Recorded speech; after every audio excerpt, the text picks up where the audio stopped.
ఈనాడు అవసరాలు ఉన్నాయి, అందరికీ అవసరాలు ఉన్నాయి, అందరికీ అప్పులు ఉన్నాయి, సమస్యలు ఉన్నాయి, ఇబ్బందులు ఉన్నాయి.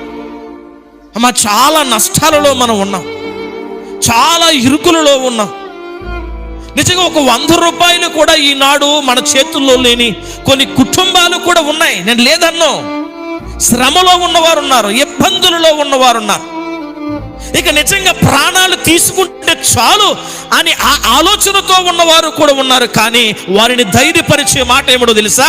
యెహోలోకమును నువ్వు దేన్నైతే ఆధారము చేసుకుంటున్నావో అది శాశ్వతమైనది కాదు. నువ్వు దేన్నైతే నమ్ముకుంటున్నావో అది నీకు బ్రతుకునిచ్చేది కాదు. నువ్వు దేన్నైతే నమ్ముకుని దాని మీద ఆధారపడ్డావో అది నేను పరలోకం చేర్చేది కాదు. నీ కష్టములు తీర్చేది కాదు. నీ ఇరుకుల నుంచి విశాలత ఇచ్చేది కాదు. నీ ఇరుకుల ఇబ్బందుల్లో నుంచి విడుదలను ఇచ్చేది కాదు.